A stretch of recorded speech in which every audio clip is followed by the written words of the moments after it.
Hey there, my name is Tim Stoddard, and in this week's video, I am going to tell you the most important aspect when building your business. Let's get started.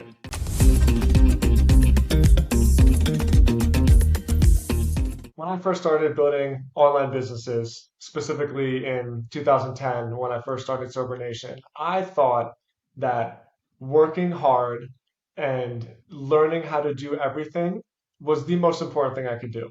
And to some extent, that is true because in the beginning, you just have to make money. Somehow you have to grind it out and you have to build your skills. But if I could do it all over again, I would have started hiring people right from the very beginning, way before it felt like I was in a position to hire. You only learn this as you start generating more revenue and as you become a little bit more successful. You see instantly that you are the bottleneck in your business. You are the thing that is getting in the way of growth. And it's a fear-based thing. I've experienced this myself, so I'm not calling anybody out here, but it's fear. You've worked so hard, you got a couple clients, maybe you're making like 10 grand a month, like, oh no, I can't screw this up. Nobody's gonna care about my business as much as I do, right? That's the thing that we all say. It doesn't matter. You need to hire, you need to build a team. And here's why. The most important thing that you can focus your attention on is the business itself. Not what's happening in the business, but what's happening to the business. That's reason number one. Reason number two is that you are not the smartest person in the world, and you are going to find people that are way smarter than you in particular skill sets, right? So I am hands down the most qualified person in my companies, in my enterprise that I've built to close deals, to do outreach, to create processes and procedures, and basically implement the machine method framework that I've used over and over again as I build new companies and experiment in new verticals. I am not the most skilled person at finance and invoicing. I'm definitely not the best SEO in my company, which is crazy to think because everybody knows me as an SEO guy.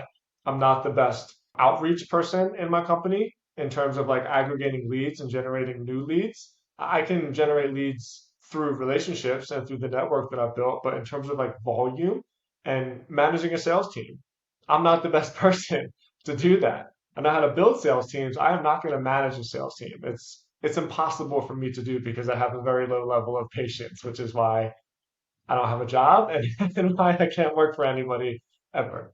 You need people that are smarter than you. And here's the other thing about hiring is that it's not a great process.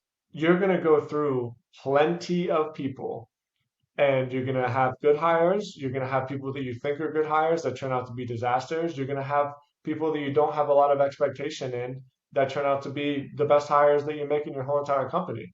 Nonetheless, building a team is not the same thing as like 1 + 1 = 2. When it's like some Captain Planet shit, like when your powers combined, you can do something that is way bigger than the sum of the parts. One of the most common questions I get when people reach out to me online is like, how do you do so much?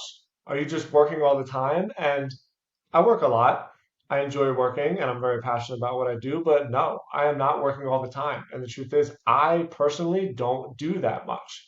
I build my companies. I close deals. I manage the really, really important accounts that I have for Quantum in particular. But most of my time is spent managing the companies, managing the employees, building the teams, building the processes so that I work on the company and not in the company. And as a result of me always over hiring, I'm always overstaffed. It's a choice that I decided to make. I'm always overstaffed. I always pay way too much in payroll. And that kicks me in the ass sometimes when you get cash crunch and you have to let people go. It's like a very terrible, painful process. But I'm always overstaffed. And I'm always training people for the role that I need them for in the future. I have a business partner of mine. He builds a lot of the call centers that we've developed over the years. And he taught me something that I'll never forget.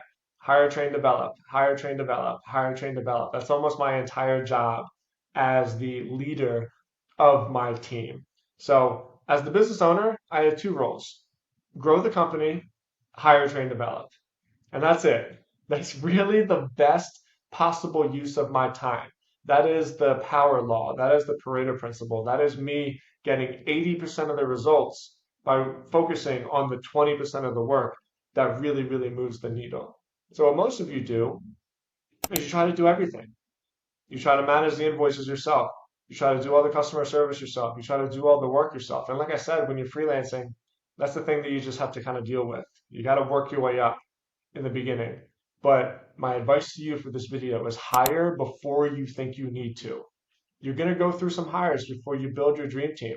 It's just the way it's going to be. Maybe one out of every five are going to like truly, truly stick around for years and years and years and decades and be a part of that internal core infrastructure. But hire before you think you need to, because it's better to have it and not need it than need it and not have it. Because the last little piece of advice I'll give in this video is that there will definitely be a time where this great opportunity comes your way. You get a great lead, you get a big account, you get this big opportunity, and you're not set up for it. And so what happens? Well, you personally can either work 80 hours a week, in which case that big lead, that big opportunity wasn't even an opportunity at all. It was like a detriment.